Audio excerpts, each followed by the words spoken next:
कहाँ तक पढ़े थे जी कल हम लोग?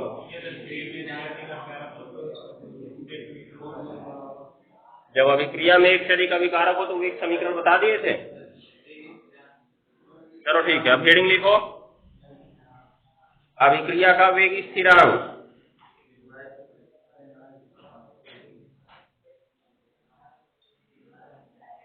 अभिक्रिया का वेग स्थिरांक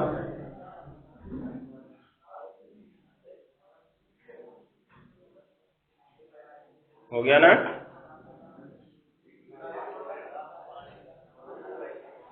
तो लिखो,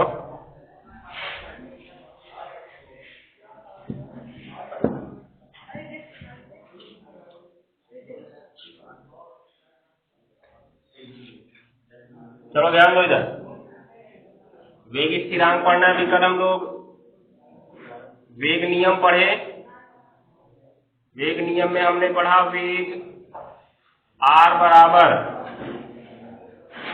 वेग स्थिरांक की अभिकारक a की पावर n1 अभिकारक b की पावर n2 ऐसे ही डॉट डॉट, यही हमने पढ़ा था ना। तो वेग स्थिरांक को हमको वेग से संबंधित करना है तो इन सबको खत्म करना होगा। तो जब बड़ा कोष्ठक में a बराबर बड़ा कोष्ठक में b बराबर क्या कर दिया जाए, 1 कर दिया जाए, तो वेग r बराबर k होगा और यहाँ 1 की घात क्या होगा, n1 और 1 की घात क्या होगा, n2। तो वेग बराबर वेग r बराबर क्या होगा जी, केवल और केवल k बचेगा। हम वेग को एक और सूत्र से प्रदर्शित किए थे, तात्कालिक वेग को किससे प्रदर्शित किए थे, dx dt से, और बराबर क्या लिख सकते हैं, k लिख सकते हैं। तो नोट करो इतना,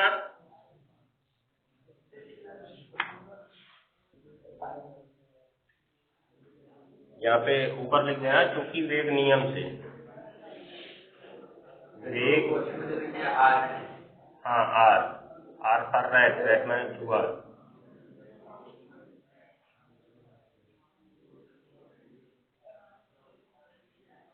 हो गया, लिख लिए।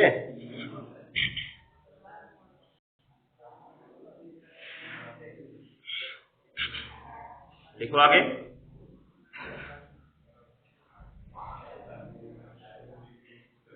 अतः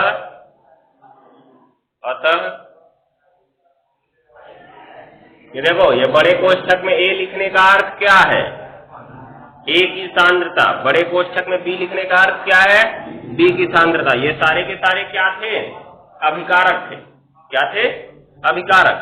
तो परिभाषा क्या बनेगी, इन्वर्टेड कॉमा में लिखना, काली पेन से लिखना। अतः अभिकारकों के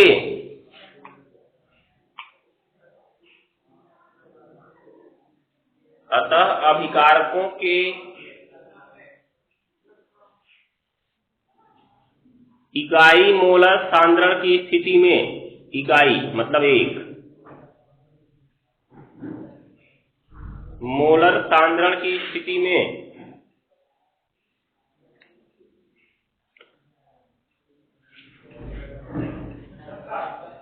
इकाई मोलर सांद्रण की स्थिति में, हो गया, अभिक्रिया का वेग ही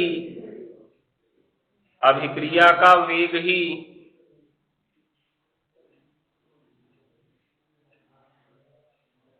अभिक्रिया का वेग ही वेग स्थिरांक कहलाता है, वेग स्थिरांक कहलाता है। हो गया, इन्वर्टेड कॉमा बंद। यह किसी भी अभिक्रिया के लिए स्थिरांक होता है, यह किसी भी अभिक्रिया के लिए स्थिरांक होता है।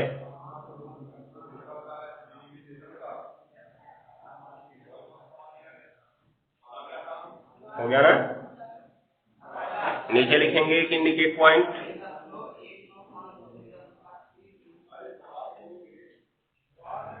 एक इंडिकेट पॉइंट। क्योंकि वेग स्थिरांक एक विशिष्ट समय पर, चूंकि वेग स्थिरांक एक विशिष्ट समय पर अभिक्रिया का वेग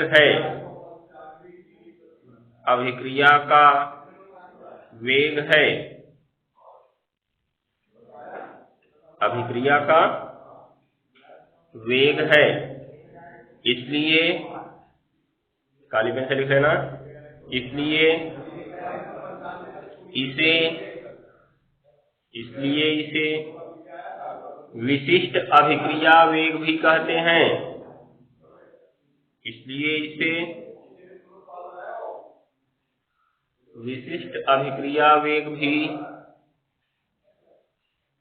हैं। हो गया। अब देख सकते हो यहाँ पे ये जो वेग स्थिरांक था, वेग से ही तो बराबर था, किस समय पर था? जब अभिकारकों की सांद्रता कितनी थी? 1 थी। ध्यान देना इस बात। तो ये एक विशिष्ट समय पर अभिक्रिया का वेग है। किस विशिष्ट समय पर अभिक्रिया का वेग है? जब अभिकारकों की सांद्रता कितनी रही होगी? 1 रही होगी। इसीलिए इसको हम क्या कह सकते हैं? विशिष्ट अभिक्रिया वेग भी कह सकते हैं। तो सवाल में तुमको फंसाने के लिए दे देगा, ये प्रथम कोट की अभिक्रिया का विशिष्ट अभिक्रिया वेग इतना है, ठीक है, तो उसके इतने समय में सांद्रण परिवर्तन की दर ज्ञात करो, या इतने समय में इसकी सांद्रता बदलकर कितनी हो जाएगी। तो पता चला हम लोग कंफ्यूजन में आ जाएंगे कि विशिष्ट अभिक्रिया वेग क्या दिया है। इसलिए इसको रटे रहना, विशिष्ट अभिक्रिया वेग भी क्या है? वेग स्थिरांक ही है। ऐसा सवाल अभी हम आगे कंफ्यूजन कराएंगे, तुम लोग को याद रखे रहना। 2-4 दिन बाद आएगा, भूलना नहीं है, भूले धोएंगे। ठीक, चलो, ये तुम्हारा वेग स्थिरांक की परिभाषा हो गई। वेग स्थिरांक का मात्रक कैसे निकलेगा? वेग स्थिरांक का मात्रक हम इसी सूत्र से निकालेंगे, समझ गए? तो लिखेंगे इसमें हम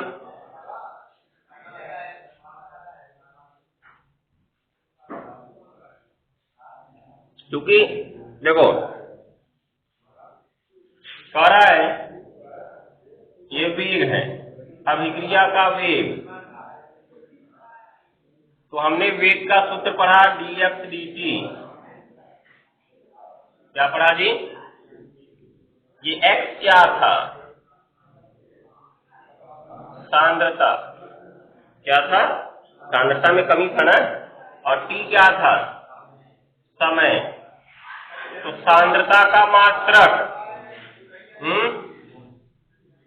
मोल प्रति लीटर अर्थात मोलरता। यहाँ पे जितनी भी सांद्रताएं ज्ञात की जाती हैं, हमने बताया था किसके पदों में होती हैं? मोलरता के पदों में। ये C से प्रदर्शित करते हैं, जो हमने किसमें वान टॉप विलियन समीकरण में पढ़ा था, P बराबर CST। C क्या था? सांद्रता। किसके पदों में? मोलरता के पदों में। किसके पदों में? मोलरता के पदों में। तो अगर कहीं अलग से केवल सांद्रता की चर्चा की जाती है तो समझ जाओ उसमें किसकी चर्चा की जा रही है? मोलरता की चर्चा की जा रही है। तो यहाँ पे जो सांद्रता परिवर्तन की दर है या सांद्रण परिवर्तन होगा, उसका मात्रक क्या होगा? मोल प्रति लीटर। और नीचे क्या है जी? समय। लीटर भी नीचे, समय भी नीचे है। समय का मात्रक क्या होता है? तो मात्रक क्या बना? मोल प्रति लीटर सेकेंड बना ना। लेकिन एक चीज ध्यान दो, इधर अभिकारक भी लगे हुए हैं। लगे हुए नहीं लगे हुए हैं? तो अभिकारकों की भी तो सांद्रता होगी मोल प्रति लीटर, होगी कि नहीं होगी? तो वो भी जब इसकी साइड में आएंगे तो कुछ परिवर्तन तो जरूर करेंगे। तो इसीलिए भिन्न भिन्न कोटि की अभिक्रियाओं के लिए K का मात्रक भी क्या होता है? भिन्न भिन्न होता है। जैसा हम लोग पढ़े थे, नहीं पढ़े थे, पढ़ेंगे अभी। वेग स्थिरांक, शून्य कोटि की अभिक्रिया के लिए वेग स्थिरांक का मात्रक होता है मोल प्रति लीटर सेकेंड, और प्रथम कोटि की अभिक्रिया के लिए मात्रक होता है प्रति सेकेंड। क्या होता है? प्रति सेकेंड। मतलब सभी के लिए अलग अलग होता है। क्यों अलग होता है? अभी इसको हम समझ रहे हैं। तो लिखोगे पहले हेडिंग, अब नीचे परिभाषा हो गया ना, नीचे हेडिंग लिखो वेग स्थिरांक के का मात्रक,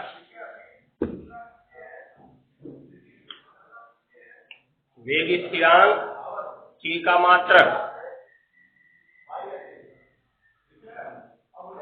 हो गया ना। अब देखो, क्योंकि वेग नियम से, किससे जी, वेग नियम से वेग r बराबर वेग स्थिरांक के गुणा अभिकारक की सांद्रता, देख लेना कुछ छूट गया बीच में, की छूट गया है। इसकी घात क्या लगा था, n लगा था, जहां n अभिक्रिया की क्या थी, कोट।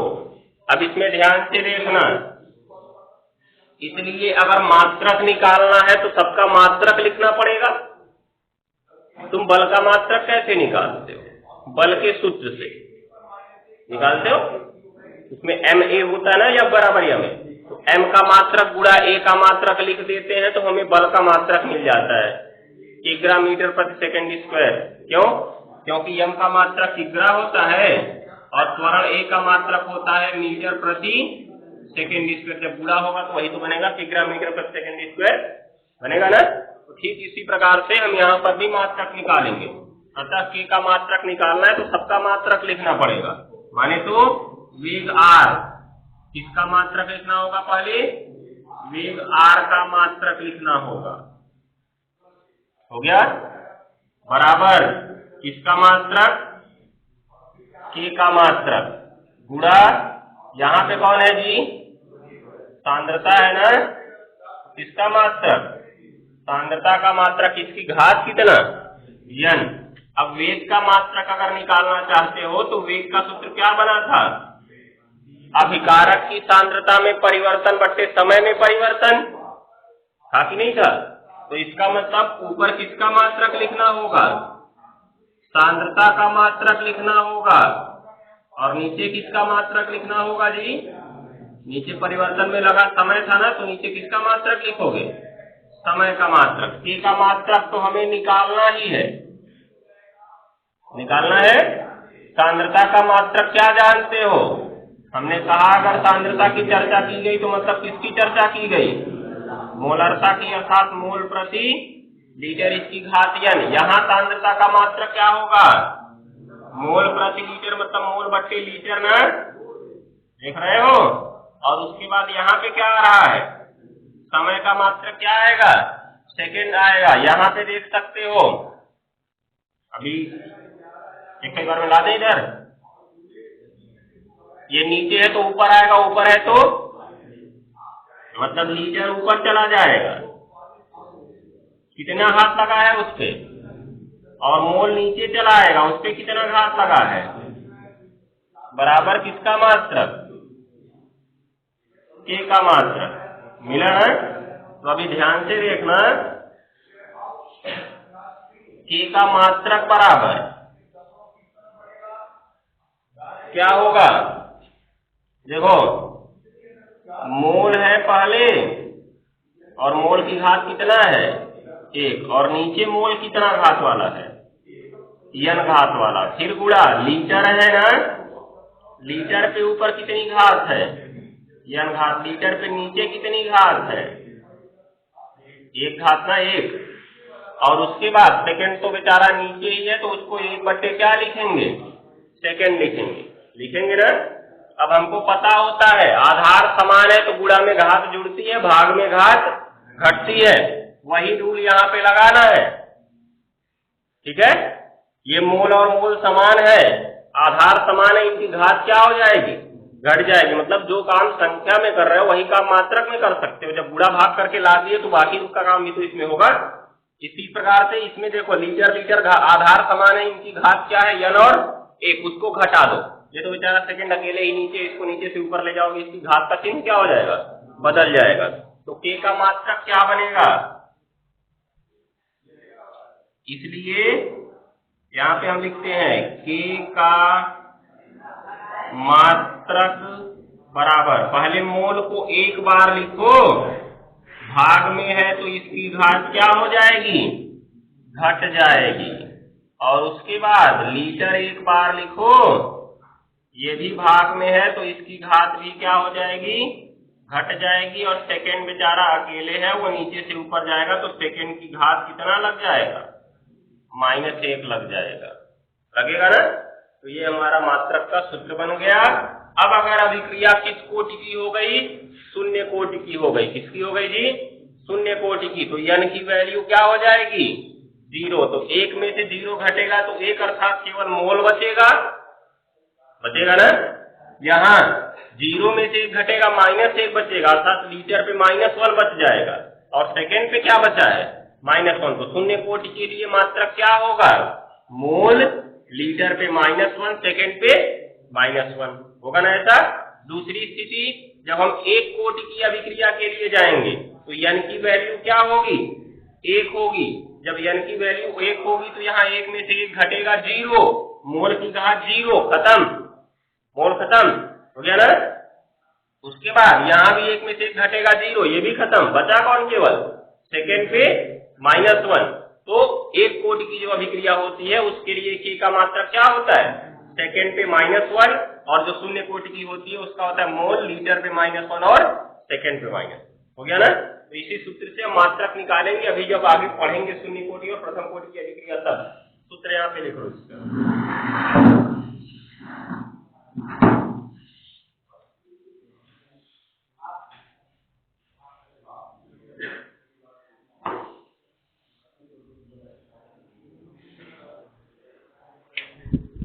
अब इसके नीचे लिख लो, इसमें कोटि n का मान रखने पर, इसमें कोटि n का मान रखने पर भिन्न भिन्न कोटि की अभिक्रियाओं के लिए, भिन्न भिन्न कोटि की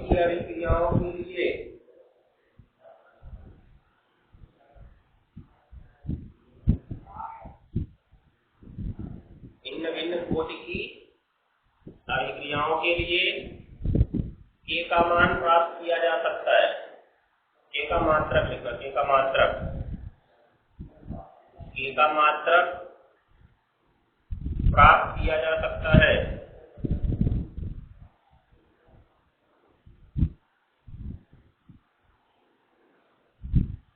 k का मात्रक प्राप्त किया जा सकता है,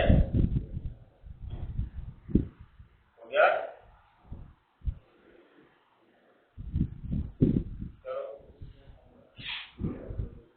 अब लिख लेना, हेडिंग आगे, वेग स्थिरांक का ताप गुणांक, वेग स्थिरांक का ताप गुणांक,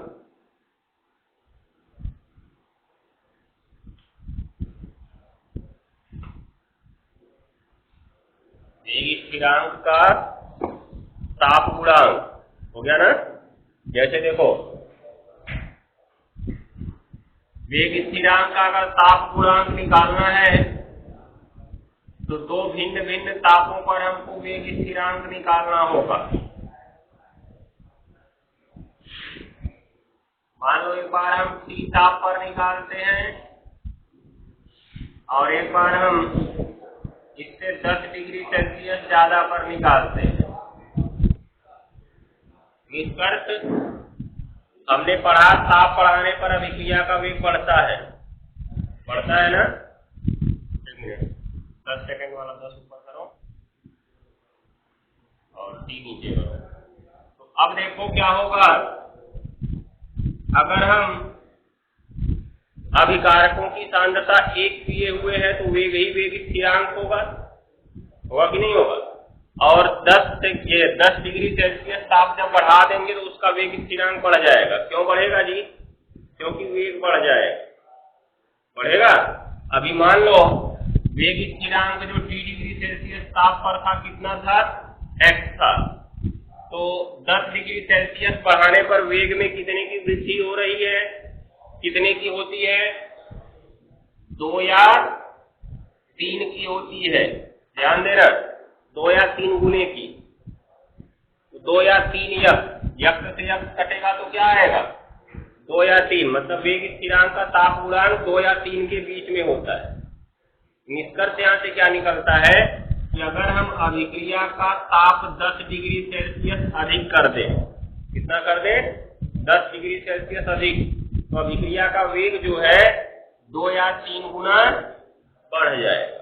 मतलब या तो 2 गुना बढ़ेगा या 3 गुना, या उसके बीच में कोई 2.5 गुना, 2.4 गुना, 2.6 गुना, कुछ भी हो सकता है, लेकिन 2 या 3 के बीच में ही रहेगा। समझ गए? तो इसका मतलब प्रति 10 डिग्री सेल्सियस ताप बढ़ाकर अभिक्रिया का वेग हम बढ़ा सकते हैं। 10 डिग्री सेल्सियस बढ़ाए, 2 गुना मान लो बढ़ गया, 2 गुना हो गया, जितना तेज चल रहा था उसका 2 गुना चलने लगा। 10 डिग्री सेल्सियस और बढ़ाए, फिर जितना चल रहा था उसका 2 गुना चलने लगेगा। है कि नहीं समझ में आया? धीरे धीरे 2 गुना उसका होता जाएगा। तो ताप गुणांक क्या होगा? 10 डिग्री सेल्सियस 2 तापों के अंतर पर, 10 डिग्री सेल्सियस वाले 2 तापों के अंतर पर जो वेग स्थिरांक का अनुपात होता है, वही वेग स्थिरांक का क्या कहलाता है? ताप गुणांक कहलाता है। क्या कहलाता है? ताप गुणांक। तो पहले हेडिंग लिख लिए हो, हेडिंग लिखो, वेग स्थिरांक का कौन सा गुणांक? ताप गुणांक। इसमें लिखो, ये पूछा गया, इंपॉर्टेंट लिख देना इस पे।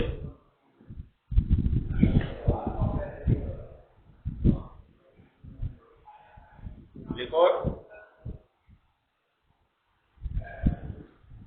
10 डिग्री सेल्सियस, 10 डिग्री सेल्सियस अंतर वाले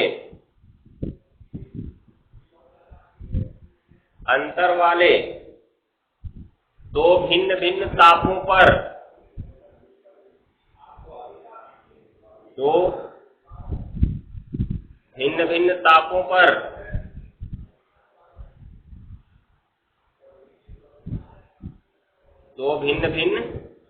तापों पर वेग स्थिरांकों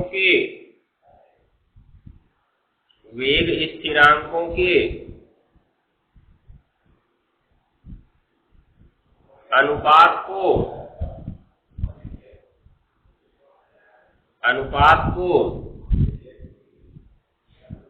वेग स्थिरांक का ताप गुणांक कहते हैं।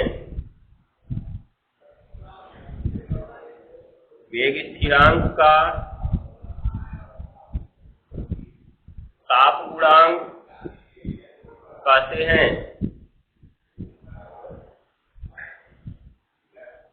हो गया ना? ये चीज को ध्यान में रखना है। हो गया? आगे लिखना, इसका मान 2 से 3 के बीच में होता है।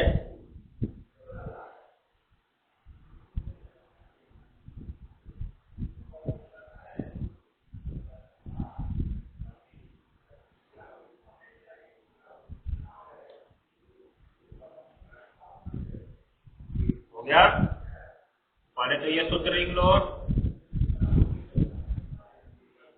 अगर वेग स्थिरांक का ताप गुणांक निकालना है तो एक बार जितने ताप पर तुम्हें वेग स्थिरांक पता है, अर्थात मान लो T ताप पर तुम्हें पता है, तो T + 10 पर तुम्हें वेग स्थिरांक निकालना होगा और फिर दोनों का अनुपात निकालना होगा। जैसे मान के चलो, अगर हमें K जो है कितने डिग्री सेल्सियस पर पता है, साधारण ताप तो हमारा कमरे का 25 डिग्री सेल्सियस ही होता है ना।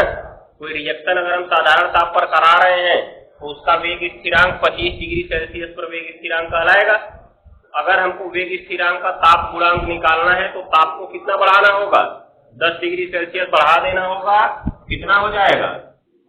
35 डिग्री सेल्सियस, अर्थात 35 डिग्री सेल्सियस पर वेग स्थिरांक और 25 डिग्री सेल्सियस पर वेग स्थिरांक, इसका जो अनुपात होगा वही क्या कहलाएगा?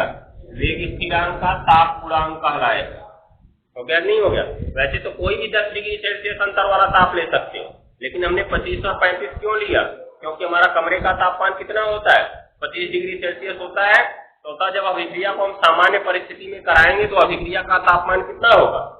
मानो यहाँ कमरे में रख के हम अभिक्रिया करा रहे हैं, अभी हमने गर्म नहीं किया कुछ, जब कमरे में रख के अभिक्रिया करा रहे हैं तो अभिक्रिया का ताप कितना माना जाएगा? इस कमरे के ताप के बराबर। और कमरे का ताप कितना होता है? 25 डिग्री सेल्सियस। 25 डिग्री सेल्सियस पर हमें वेग स्थिरांक अपने आप पता रहेगा कि नहीं रहेगा? 10 डिग्री सेल्सियस बढ़ा के निकाल दो तुम, अर्थात कितने पे निकाल दो? 35 पे निकाल दो, दोनों का अनुपात निकाल दो, इसका मान जो आएगा कहां से कहां तक आएगा? 2 से 3 के बीच आएगा। हो गया ना? ये प्रकार से इसको लिख सकते हो। तब आगे बढ़ते हैं।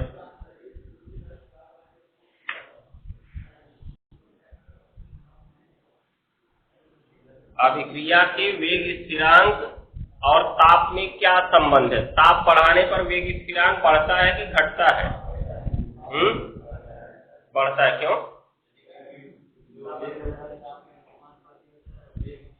क्योंकि एक तो पहले तुमने पढ़ रखा है कि वेग स्थिरांक जो है विशिष्ट समय पर अभिक्रिया का वेग ही है। क्या है जी? वेग। और जो वेग होता है वो क्या होता है? जो वेग होता है वो ताप के अनुक्रमानुपाती होता है।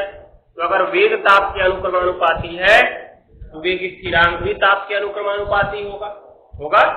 और ऐसे भी सवाल पूछा जाएगा किसी अभिक्रिया का ताप प्रति 10 डिग्री सेल्सियस बढ़ाने पर उसके वेग में क्या परिवर्तन होगा?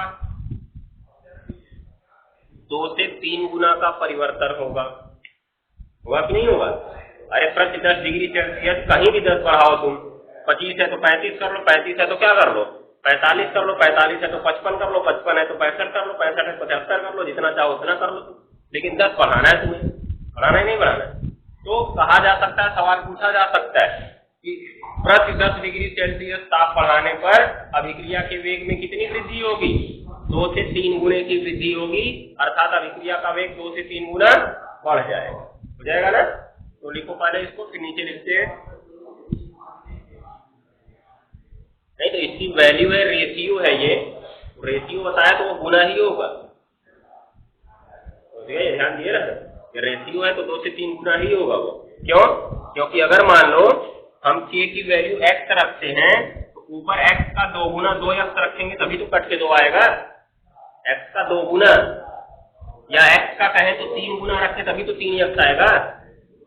होगा कि नहीं होगा? तो इसका मतलब 3 गुने की वृद्धि हो रही है तभी तो 3x हुआ था। वो 10 डिग्री सेल्सियस बढ़ा के वेग स्थिरांक निकाल रहे हो तो 10 डिग्री सेल्सियस बढ़ाने के बाद अगर ये 3x होगा तभी रेशियो 3 आएगा, या 2x होगा तभी रेशियो 2 आएगा। इसका मतलब 2 गुना बढ़ रहा है या 3 गुना बढ़ रहा है या उसके बीच में कोई बढ़ रहा है।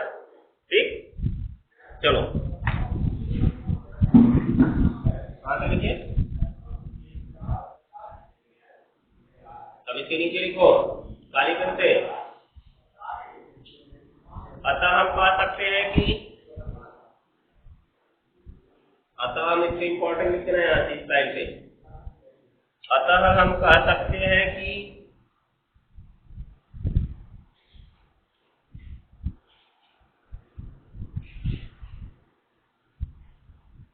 वेग स्थिरांक ताप के अनुक्रमानुपाती होता है। वेग स्थिरांक ताप के अनुक्रमानुपाती होता है।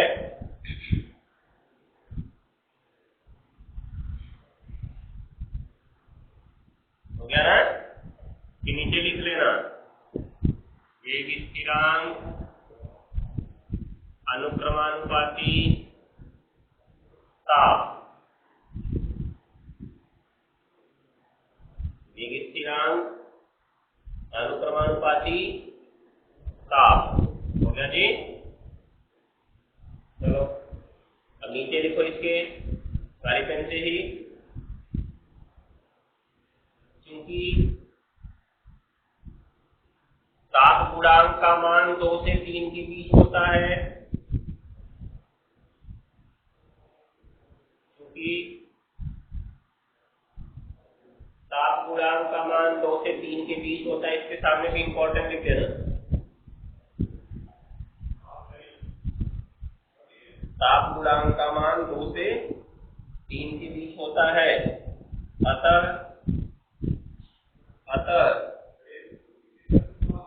अभिक्रिया का वेग, अतः अभिक्रिया का वेग,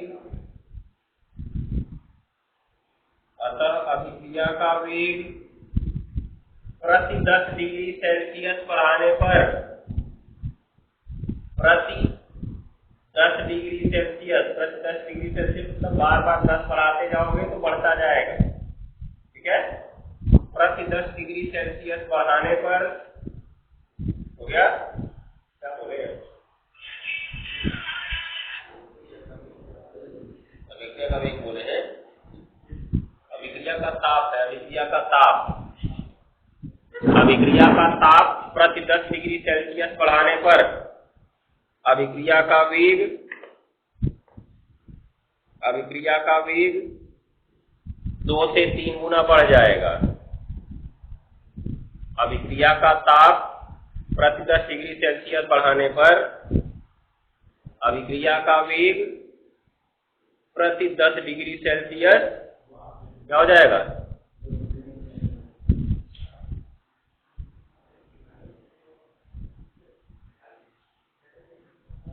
शुरू से ध्यान से सुनो, क्या लिखे हो, क्योंकि ताप गुणांक का मान 2 से 3 के बीच होता है, तो क्या है, अतः अभिक्रिया का ताप प्रति 10 डिग्री सेल्सियस बढ़ाने पर अभिक्रिया का वेग 2 से 3 गुना बढ़ जाएगा, हो गया ना, बस।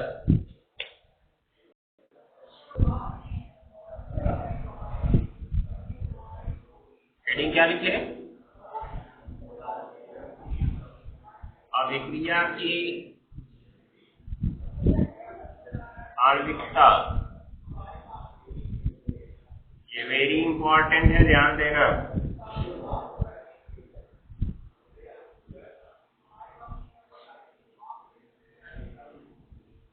स्पेलिंग क्या होती है लिख सकते हो,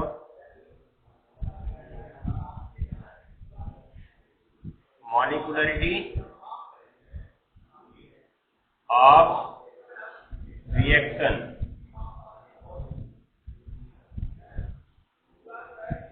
हो गया।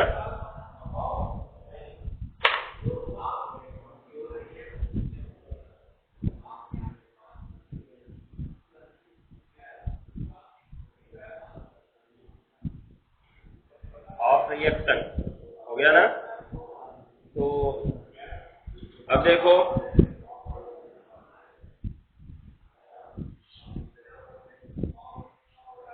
कोई अभिक्रिया लिखी गई जैसे H2 + Cl2, 3 के बाद 2HCl,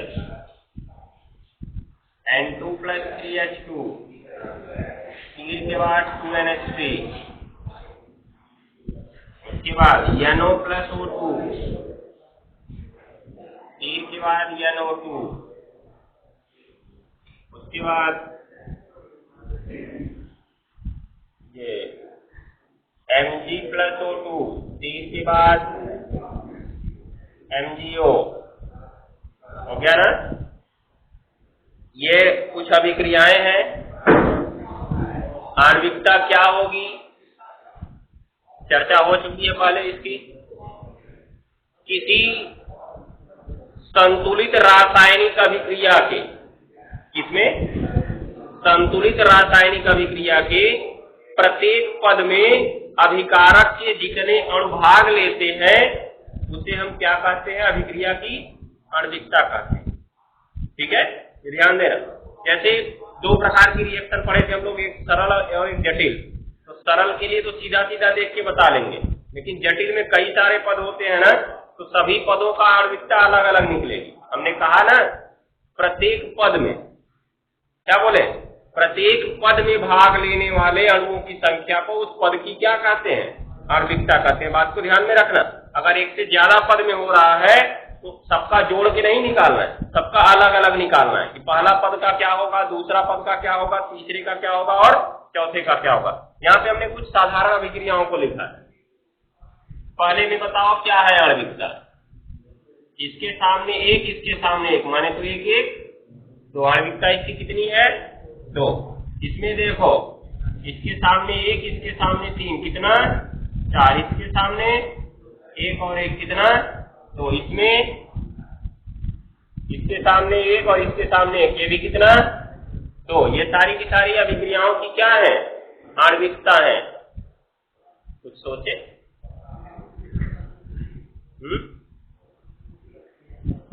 हाँ, यही तो सोचने वाली बात।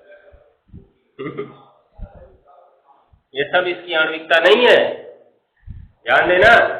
जो अभिक्रियाएं संतुलित है उसी की आणविकता है, जो नहीं संतुलित है पहले उनको क्या करना होगा, संतुलित करना होगा, तब उनकी आणविकता ज्ञात हो। क्या करेंगे हम लोग, पहला संतुलित है, दूसरा संतुलित है, तीसरा है नहीं है।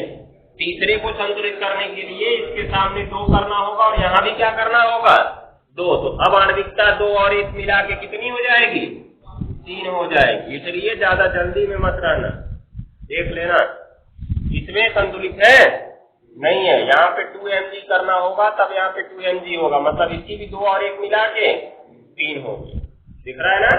तो अभिक्रियाओं की आणविकता तभी मिलती है जब उन्हें क्या किया गया हो, संतुलित किया गया हो। संतुलन करने का मतलब,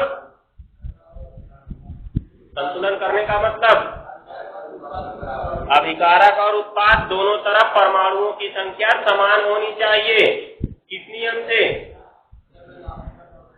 द्रव्यमान संरक्षण के नियम से, क्योंकि द्रव्यमान न तो उत्पन्न होता है न ही नष्ट होता है। याद रखे रहना, जितना हम लेंगे उतना ही मिलेगा।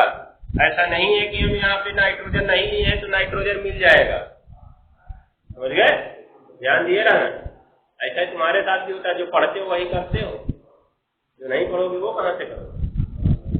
ऐसा थोड़ी ना होता है ABCD पढ़ ली इसका सबको याद हो गया, ऐसा होता है, नहीं होता। वही संरक्षण का नियम तुम्हारे में भी काम करता है, इसमें भी काम करता है।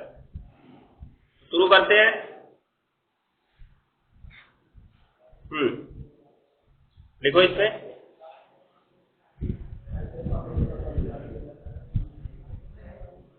किसी अभिक्रिया के, किसी अभिक्रिया के संतुलित रासायनिक समीकरण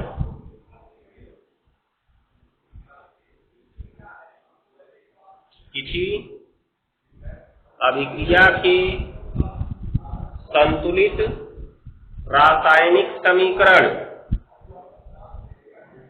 हो गया में उसके प्रत्येक प्राथमिक पद में, प्रत्येक प्राथमिक पद में, प्रत्येक प्राथमिक पद में भाग लेने वाले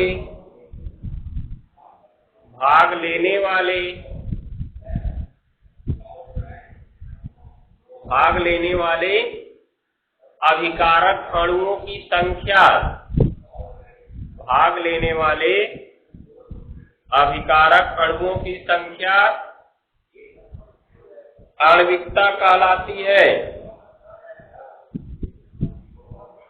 आणविकता कहलाती है। हो गया, आगे की चर्चा होगी कल।